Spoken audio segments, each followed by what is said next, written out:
So Donald Trump is now the President of the United States of America. He has had a massive, decisive win across the board. He won the Electoral College, he won the popular vote, the Senate, the legislature. I think he won everything that you could win in this last election. Now, US elections are incredibly interesting for entrepreneurs and people who are involved in marketing because the US elections are like the Formula One of marketing. It's the most contested, most savage, most high stakes marketing campaign that happens every 4 years. We can learn a lot about what is the thing that made the biggest difference and how can we use that in our businesses. So let me give you a bit of history to this. In the 1930s, Franklin Roosevelt ran something called the fireside chat, which was the national radio ad campaign. And that was the decisive moment where we went from print media being the dominant form of media to radio being a really great way to build a business and build a brand. And the smart brands like Coca-Cola invented things like the radio jingle, and they started using radio to grow big businesses off the back of the rise of radio. In 1960, JFK had a televised debate with Richard Nixon, and anyone who listened on radio thought Nixon was the stronger candidate, but anyone who watched on TV, it was JFK who won. And that was the moment that television became the dominant way for businesses to grow their business and grow their brand. In 2008, Obama won the election using social media. Prior to that point, all businesses thought that social media was a toy, it was nothing serious. And then after 2008, every serious business got themselves onto a social media platform and started interacting with people on social media. So what made the biggest difference in 2024? What was the thing that gave Donald Trump the edge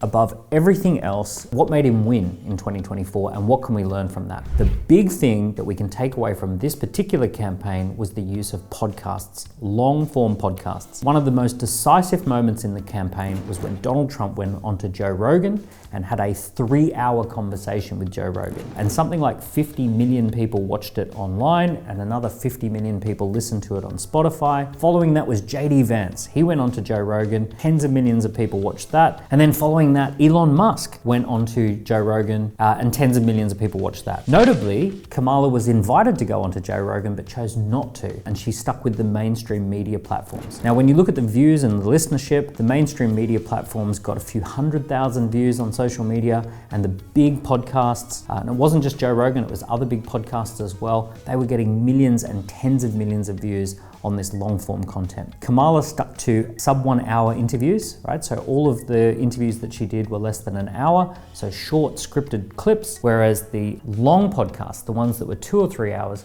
were the ones that people gravitated towards and that they wanted to have a look at. Now, why do people all of a sudden care so much about podcasts? Well, there's a real reason for this. A lot of people are very upset and distracted by all of the short media content that's doing the rounds on social media that is driven by algorithms. Now, one of the things that we've all seen over the last few years is just being bombarded with short videos, those 1-minute videos or sometimes 15-second videos on all of the platforms. And those are pretty annoying, right? They're very addictive, but they're also annoying. We know that those can be taken out of context. We know that those can be manipulated through AI or editing. The other piece of content that we're seeing a lot of is the AI generated text. We know that that is algorithmic. We can spot it a mile away now. We know that mainstream media platforms are very polished and edited and often carry a particular bias that media outlet wants to carry. So the way that people are getting around all of this is they're going direct to source and they want to see long podcasts. They want to see people talking for a long period of time. So a lot of people were told all sorts of things about Donald Trump and they said, you know what, let's have a long listen to Donald Trump and see what he says in his own words. Let's have a look at the unfiltered version. Let's see the 2 to 3 hour version of JD Vance and the 2 to 3 hour version of Elon Musk.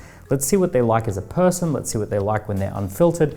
It's almost impossible to fake the long form podcast. You can't really edit it. You can't use AI to generate it, right? It's one of those kind of raw, natural, unfiltered formats. So what does this mean for you as an entrepreneur or a CEO?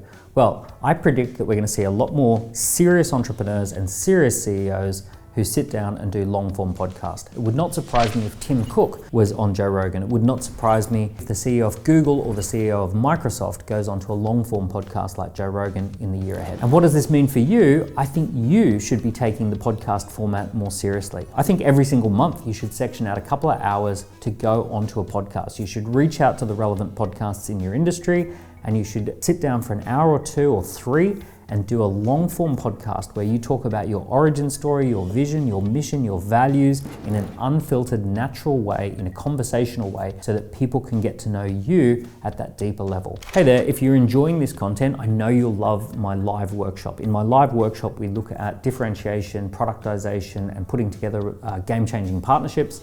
It's a really good live workshop. We interact, we do Q&A, so it's a little bit different from content. It's actually more of an interaction. If you would like to come and join me, there'll be a link somewhere below. Now let's get back to this video. So these trends are really important to pay attention to. If you had have gotten onto social media really early in 2008, that would have been a great thing for your business. If you had have gotten onto data analytics in 2016, that would have been a really, really powerful thing for your business. So getting into podcasts right now and being a guest on a podcast is the big thing for you to do in 2025. So a couple of things to make this worth your while. Number one, have your first 30 seconds ready to go, super powerful. People decide whether they're going to listen to the whole podcast based on those first few minutes. So when somebody says, why should somebody listen to you? What you want to do is make sure that you've got a response ready to go. Now, when I was on Diary of a CEO, I knew that it was important to get the first 30 seconds right. I knew that Stephen would probably ask me a question like, why should people listen to you? And I was ready to go with that first answer, that first 30 seconds to kick off the podcast in a way that kind of engaged people. So let's just cut to the clip. Let's have a look at the first 30 seconds of Diary of a CEO, where I answer the question, why should someone listen to you? And you can see that that was actually well prepared and it was ready to go so that people would listen to the whole podcast. Let's play the clip. If someone has just clicked on this podcast, can you tell me the reason why they should stay around and listen and what you think they're going to get from this conversation? I think we're living through the most incredible time in history. Never before have people had the opportunity to build something that is a global business, full of fun, freedom, and flexibility, full of passion and purpose. And today that is accessible to almost anyone who'd be listening to this podcast. The baby boomers, they got access to affordable housing. We get access to affordable global small businesses. So that first 30 seconds was not something I made up on the spot. It was something that I put thought into in the day leading up to the filming of that podcast so that we could capture attention and that millions of people would watch that podcast. So when you're going on a podcast, script that first 30 seconds. There's a great framework called name, same, claim to fame, aim, and a game. What is your name? What are you the same as? What makes you famous? What are you aiming at right now? And what's your big game for the next couple of years? And if you can get all of that into the first 30 seconds, that's a great way to answer the question, who are you, or why should somebody listen to you? So have that prepared when you're going onto a podcast. The next thing is origin story. People always ask on podcasts, tell us a little bit about your background. Where did it all start? So make sure that you give people a nice punchy version of your origin story. Don't do the Walter Isaacson 10,000 word version. Don't do the Wikipedia page version. Do the version that communicates 3 or 4 key things that you want people to know about you and your background so that you're well prepared as to what stories you can share about your origin story. Make sure that you're ready to share your vision for the future. When people ask you the question, what is it you're shooting for? What are you trying to achieve? What do you hope happens in the next few years? Make sure you've got a clear vision for your future. Make sure you're ready to share your mission. What are you working on right now? What are the most important things that you're up to? What are the high value things that you give your time to? So these are some of the things you want to be ready for: origin story, mission and vision in a natural and unfiltered, comfortable way. The next thing is don't go shooting for Joe Rogan as the first podcast that you go reaching out for. You got to work your way up the podcast pyramid. I made a whole video about how to work up the podcast pyramid and we'll put the link below, but it basically means reaching out and working with the entry-level podcasts first, then getting on the bigger ones, and then building up to the really big ones in your industry. So you got to learn how to work your way up the podcast pyramid. We'll put a link to that other video below. Okay, the final thing that I want you to think about is the bridge. The bridge is when someone has listened to the podcast and they've connected with you and they want more, what is it that you're going to ask them to do next? It's almost always the case at the end of a podcast that they say, how do people keep in touch with you, or what should people do next? You want to be able to have your social media profiles ready to go where you can link to those. You want to have a scorecard or an assessment that you can refer to during the podcast so people can go and take a scorecard or an assessment. You might want to have a live event that people can book into that runs regularly. You definitely want to have a book on Amazon so people can buy the book if they enjoy the podcast. So having a few of those bridges that turn listeners into leads is really, really powerful for making sure that your podcast lands. Obviously, it's important to have those action steps. If you're running an election, you want people to vote, but if you're running a business, you want people to become a lead or an inquiry with your business. So you've got to have key things that you're asking people to do throughout the podcast. A scorecard, a book, an event, a piece of content, any of those that are ready to go, that are high quality, are perfect bridges to turn listeners into leads. So a podcast is a great way to position yourself as a key person of influence. It's a great way to win really true fans, a core group of people who want to go on a journey with you. It's a great way to build culture within your team. It's a great way to get cut through in a noisy marketplace. And it's a great way for your customers to really find out what you're all about in a very noisy and algorithmically driven world.